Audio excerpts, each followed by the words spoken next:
14 জুলাই বিকেলবেলা তখন আমরা প্রায় 10টা সাড়ে 10টার দিকে আমাদের রোকেয়া হল থেকে তালা ভেঙে উনার কথার প্রতিবাদ জানিয়ে আমরা তালা ভেঙে বের হয়ে যাই এবং রাজু ভাস্কর্যে অবস্থান করি। রাজাকার ওয়ার্ডটা হচ্ছে হয়তোবা সরকারের হচ্ছে এই বক্তব্য প্রত্যাহার করতে হবে, সেটার কারণে আমরা সবাই যাই। এখানে যাওয়ার পর এখান থেকে আমাদের শুনতে পাই যে হচ্ছে আমাদের ছেলেদের হলগুলো থেকে ছেলেদের বেরোতে দিচ্ছে না। তো আমরা সবাই মিলে আবার ভাবি যে তাহলে আমরা নিজেরাই মিছিল করে এখান থেকে ছেলেদের নিয়ে আসবো। ওইখান থেকে আমরা ভিসি চত্বর আসি, ভিসি চত্বর থেকে আবার রেজিস্ট্রার বিল্ডিং পর্যন্ত যাই এবং ওইখানে গিয়ে আমি দেখতে পাই যে সূর্য সেন হল থেকে আমাদেরকে উদ্দেশ্য করে ইট পাথর ছুটছে। তো ওইখান থেকে ভাইরা বলতেছে যেহেতু আমরা মেয়েরা এখানে সামনের দিকে আছি হয়তো আমাদের গায়ে লাগতে পারে, তো আমরা ওইখান থেকে বলতেছে তাহলে আমরা ভিসি চত্বর না হয় শহীদ মিনার অবস্থান করবো। যখন আমরা ভিসি চত্বরে আসি ওইখান থেকে দেখতে পাই যে ছাত্রলীগের যারা ছিল এবং অনেকে ছিল টোকাই, ভাড়া করা ছিল, আমার ক্যাম্পাসেরও ছিল না, আমাদের ক্যাম্পাসের বড় ভাইরা ভাড়া করে নিয়ে আসছে আমাদের মারার জন্য, এই একটা অবস্থা। ওইখানে আমরা ভিসিতে যখন দাঁড়াই তখন দেখতে পাই মচত্বর থেকে ছাত্রলীগের যারা ছিল তারা দৌড়ে আসতে শুরু করে আমাদের মারতে। হাতে লাঠি ছিল, রড ছিল, আরো অনেক কিছুই ছিল এবং মাথায় হেলমেট পরা ছিল। আমি ভিসি চত্বরে একটা লাল বাস আপনারা সবাই হয়তো দেখেছেন, ওইখানেই ছিলাম আমি। যখন হচ্ছে ওরা ধাওয়া করে তখন আমরা সবাই ছত্রভঙ্গ হয়ে যাই এবং যে যার মতো হচ্ছে নিজেকে বাঁচানোর জন্য পালানোর চেষ্টা করি। ওইখানে আমি জাস্ট গিয়ে দাঁড়াই এবং দেখতে পাই যে হচ্ছে আমাদের উপরে আমাদের সামনে একজন ছিল ভাইয়া, আমাদের পক্ষে হচ্ছে একজনই লড়াই করছিল ওদের 4 জনের সাথে। ওইখানে আমি যখন দাঁড়াই তখন আমি জাস্ট পিছনে ফিরতেই আমার মাথায় একটা আঘাত করা হয় রড দিয়ে, আমি সাথে সাথে পড়ে যাই এবং হচ্ছে আমার মাথায় আমার কানে একটা বিরাট বড় সাউন্ড হয়ে ভাবছিলাম যে হয়তো আমি এখন মারা গেছি। ওইখান থেকে হাসপাতাল পর্যন্ত এবং সেবাদায় পর্যন্ত আমার কোনো স্মৃতিশক্তি ছিল না। 2.5 ঘন্টার মতো আমি কোনো কিছুই জানি না, জাস্ট ভিডিওতে দেখছিলাম যে হয়তো আমাকে কেউ নিয়ে যাচ্ছে হাসপাতালে, আমি কথা বলছি, এগুলো আমার কিছুই মনে নেই। ওইখান থেকে যখন হাসপাতালে যাই, হাসপাতালে গিয়ে হচ্ছে সেলাই দেওয়া হয়, তখন আমি কিছু মনে নেই। তখন জানতে পারি যে আমার মাথায় 10টা সেলাই করা হয়েছে। ওইখান থেকে বের হয়ে যখন আমি বসি আমাকে ভাই জিজ্ঞেস করতেছিল যে আচ্ছা তোমার নাম কি। আমি আমার নিজের নামটাও পর্যন্ত মনে করতে পারছিলাম না, আমি কোথায় ছিলাম, কোন আন্দোলনে ছিলাম সেটা তো দূরের কথা। তো রিস্ক বেড়ে গেল যে মাথায় আঘাত পাওয়ার পর আমি বমি করেছে, আদৌ বাঁচবে কিনা। আমার বড় আপু খুবই স্ট্রং ছিল কিন্তু তারও হচ্ছে ভেঙে পড়তে শুরু করে যে আসলে আমার বোনের কি হবে, আদৌ বাঁচবে। গোসল করতেছে, আমার মাথা থেকে পুরো ব্লাড, বাথরুম একদম লাল হয়ে গেছে। তো বড় আপু আমাকে দেখে দেখে একটা কথা বলতেছিল যে তুমি ফরজ গোসলটা করে নাও, যদি মারা যাও। আমার খুবই স্ট্রং ছিল কিন্তু আমার এই সিচুয়েশন থেকে সে নিজেকে আর কন্ট্রোল করতে পারে না।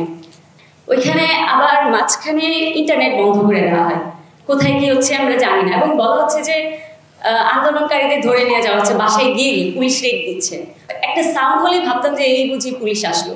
এরই মধ্যে সিটি স্ক্যানের একদিন পরে রিপোর্ট চলে আসে, আপনার আগের মতো হয়তো আমি দৌড়াতে পারবো না, এবং বলা হয় যে খুব আস্তে কথা বলার জন্য, চেল্লানো যাবে না, একটু জোরে হাঁটাও যাবে না, আস্তে আস্তে সবকিছু করার জন্য।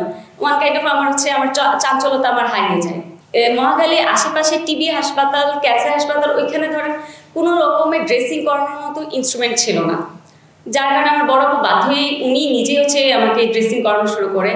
এবং একটা টাইমে যখন হচ্ছে আমার সেলাই করার সময় আসে, হাসপাতাল খুঁজতে খুঁজতে ইম্পালসে গেলাম। ইম্পালসে গিয়েছে যখন আমার মাথায় ব্যান্ডেজ খুলে দেখা হয়, উনি বললেন যে ইনফেকশন হয়ে গেছে এবং খুব বাজেভাবে মাথায় অনেকটা জায়গায় ছড়িয়ে গেছে। উনি আমার মাথা ক্লিন করতে করতে প্রায় 2 ঘন্টা সময় লাগেনি, এতটাই ড্যামেজ হয়ে গেছিল ওই জায়গাটা। তো বাসায় গেলাম, এইভাবে চলতেছিল। মাঝখানে খবর এলো যে আমার আম্মু অসুস্থ, আমার আম্মাকে মাইসিং আসছে এবং হচ্ছে আমার অপারেশন লাগবে ইমার্জেন্সি। তো আমি বড় আপু যেতে পারবে না, বড় ভাইয়াও যেতে পারবে না, কারণ এতদিন সাধারণ ছুটি ছিল, এখন পুরোদমে হচ্ছে অফিস করতে হবে, কোনোভাবে ছুটি দিবে না। বাধ্য হয়ে আমাকে যেতে হলো, মাথায় গজ ঢুকানো, সেলাই এখনো দেওয়া হয়নি। আমি গেলাম আমার আম্মার জন্য, যে আম্মাকে ভর্তি করলাম হাসপাতালে। ওইখানে আম্মাকে নিয়ে দৌড়াদৌড়ি, আমার যেখানে হচ্ছে বেড রেস্ট ছিল আমার, সেখানে আমার বেড রেস্ট নিতে পারিনি আমার জন্য, যে আমাকে নিয়ে হচ্ছে দৌড়াদৌড়ি করতে হবে, চিকিৎসা করাতে হবে। এবং আমাকে বলা হচ্ছিল যে ধরেন 4টা ওষুধের নাম বলতো, আমি 2টা ওষুধ জাস্ট নিয়ে আসতাম, কিছু ভুলে যেতাম, শর্ট টাইমে অর্গানাইজ হয়ে যেত। পরবর্তীতে যখন সেলাইয়ের সময় আমার মাথায় সেলাই দেওয়া হবে, বললো যে যেহেতু 1 সপ্তাহ পর সেলাই দিতে হবে, 28 জুলাই হচ্ছে সেলাই দিতে হবে। তো আমি যেহেতু একটা ঢাকা মেডিকেল একটা এক্সপিরিয়েন্স হয়েছে যে ওইখানে ভালোভাবে সেলাই দেওয়া হয়নি, ক্লিন করা হয়নি ভালোভাবে, যার কারণে রডের কিছু ছিল যার কারণে ইনফেকশন হয়ে গেছে।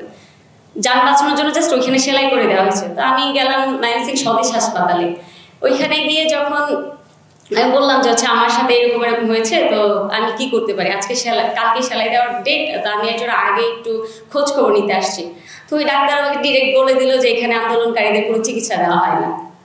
তা আমি জাস্ট স্তব্ধ হয়ে এখানে দাঁড়িয়েছিলাম, ডিরেক্ট বের হয়ে যায় যে ঠিক আছে কিছু করা যাবে না, তো আমার তো বাঁচতে হবে। পরের দিন সকালবেলা আমি ময়মনসিংহ সরকারি মেডিকেলে যাই। যেই ডাক্তারের আন্ডারে যে উনি আবার আমাকে কানে কানে বলতেছিল যে সকাল তুমি কিন্তু বলবা না তুমি আন্দোলনে ছিল, আন্দোলনে আহত হয়েছে বললে এটা ঝামেলা হতে পারে, কারণ এখানে চিকিৎসাও দেওয়া হয় না। তো গেলাম ওটিতে ঢুকলাম, ঢুকানোর পর হচ্ছে আমাকে ঢোকার সাথে সাথেই বারবার প্রশ্ন, নার্সগুলোর প্রশ্ন, এবং হচ্ছে ডাক্তার যে নিজে সেলাই দিবে সেও আমাকে বিভিন্ন ধরনের প্রশ্ন। আমি বললাম একটা ঝাড়ি দিলাম, আপনাদের একজন পেশেন্ট, আমি আন্দোলনে আহত হই অথবা যেখানে আহত হই, আপনি আমাকে পেশেন্ট হিসেবে ট্রিট করবেন। মানে ওনাদের সাথে তর্কাতর্কিতে হচ্ছে আমার সেলাই দেওয়া হয়ে যায়, এবং বলে যে হচ্ছে সেলাই দেওয়ার সাথে সাথে আমি জাস্ট একটু উঠে বসি, উঠে বসার মতো অবস্থা ছিল না, আমি মানে কাঁপতেছিলাম। বলতেছে যে নার্সগুলো বলতেছে যে আচ্ছা ঠিক আছে আপনার তো সেলাই দেওয়া শেষ, আপনি বের হয়ে যান। এত বড় সিচুয়েশন গেছে, আমি কোনোভাবে কান্নাকাটি করি নাই, কিন্তু ওদের বিহেভিয়ার আমি এতটা কষ্ট পেয়েছি এবং ওই সময় আমি কান্নাকাটি করছি। বাসায় যখন যাই, এবং ওইখানে একটা অভিজ্ঞতা যে বাসায় যাওয়ার পর হচ্ছে আমার আশেপাশের যে মানুষগুলো ছিল বারবার বলতেছিল মেয়ে হিসেবে তুই আবার আন্দোলনে গেছিলি কেন, তুই তো মেয়ে, মানে আন্দোলনে যাওয়ার কি দরকার ছিল, এখন মার খেয়েছিস ভালো লাগছে না।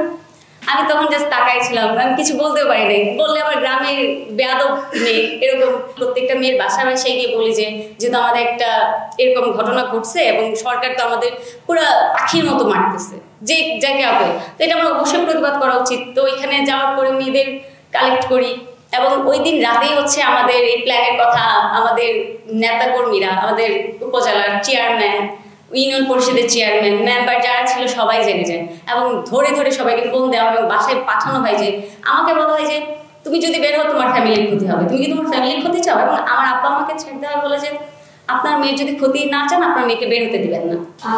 আপনি 15 জুলাই এত কিছু হয়ে গেল, এরপর বাসায় গেলেন, এরপরও আপনাকে অনেক চ্যালেঞ্জের মুখোমুখি হতে হয়েছে আপনার সমাজ, এবং এটা খুবই দুঃখজনক যে আপনার সহপাঠী আপনাকে আবার হেনস্থার শিকার করছে। 15 জুলাই যে ঘটনাটা হলো এবং আপনি হাসপাতালে গেলেন, আপনাদের ফ্যামিলির এত বড় একটা ক্রাইসিস গেল, এই মুহূর্তে আমাদের ডিপার্টমেন্টের শিক্ষক, হ্যাঁ ডিপার্টমেন্ট এবং হল প্রশাসন সবার কি ভূমিকা ছিল বা তারা খোঁজ খবর নিয়েছে কিনা, এটা একটু শর্টে যদি আমাদের বলতেন। যদিও আমার ডিপার্টমেন্টের দুইজন টিচার খুব, আমার চেয়ারম্যান এবং হচ্ছে আরেকজন ফাবিয়া ম্যাম, নাম না বললেই মানে হয়, উনি খুব খোঁজ নিয়েছেন, কিন্তু দুর্ভাগ্যের ব্যাপার হচ্ছে আমার যেটা দ্বিতীয়, আমি যেটাকে সেকেন্ড হোম হিসেবে ধরি, সেখানে কেউ আমাকে খোঁজ নেয় নাই। হলে একটা টিচার আমার খোঁজ নেয় নাই যে আমার এতগুলো ছাত্রী আহত হয়েছে আমার ডিসি চত্বরে, সেখানে অবশ্যই আমার রোকে হলে কেউ থাকতে পারে, ওনারা কেউ আমার খোঁজ নেয় নাই।